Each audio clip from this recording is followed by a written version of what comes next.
અમદાવાદ શહેરમાં ટ્રાફિક પોલીસના નામે લાગેલા વિવાદાસ્પદ પોસ્ટર હટાવી લેવાયા છે। પોલીસે જ આ વિવાદાસ્પદ પોસ્ટરો હટાવ્યા છે। ચાણક્યપુર વિસ્તારમાં લાગેલા પોસ્ટરો હટાવાયા છે। એનજીઓએ લગાવ્યા હતા વિવાદાસ્પદ પોસ્ટરો। પોલીસે એનજીઓને લખાણ અંગે સૂચના પણ આપી છે। સતર્કતા ગ્રુપે ટ્રાફિક અવેરનેસ માટે આ મંજૂરી લીધી હતી। વિવાદિત લખાણ અંગે પોલીસની મંજૂરી નહોતી લીધી। જે નિવેદનો જે સામે આવ્યા હતા એમાં શું લખાણ હતું એ આપ સમજી લો।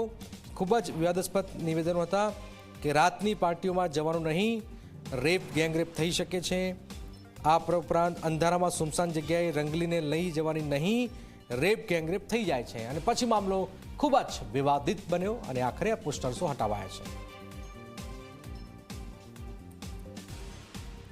ટ્રાફિક પોલીસ તરફથી એ સ્પષ્ટ કરવામાં આવે છે કે આ જે એનજીઓ છે એણે માત્ર ટ્રાફિક અવેરનેસના ભાગરૂપે બેનર્સ લગાવવાની પરમિશન જે છે અમદાવાદ શહેર ટ્રાફિક પોલીસ પાસેથી લીધેલી, પરંતુ એમને આપેલા સ્કોપની બહાર જઈ કોઈપણ પ્રકારની મંજૂરી લીધા વગર, કોઈપણ પ્રકારનું ધ્યાન દોર્યા વગર મહિલાઓની સલામતી ઉપર પ્રશ્નો ઉદ્ભવે એ પ્રકારના વિવાદાસ્પદ પોસ્ટર્સ અને બેનર્સ અમદાવાદ શહેરના જાહેર રસ્તા ઉપર લગાવેલા છે।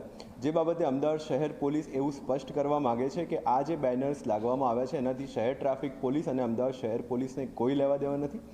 આ વ્યક્તિએ અને આ એનજીઓએ આ બેનર્સ કેમ લગાડ્યા છે એનું ધ્યાન લેવા માટે અને એ શોધ કરવા માટે અમદાવાદ શહેરના સોલા પોલીસ સ્ટેશન વિસ્તારની અંદર એક જાણવાજોગ આજે દાખલ કરવામાં આવી છે।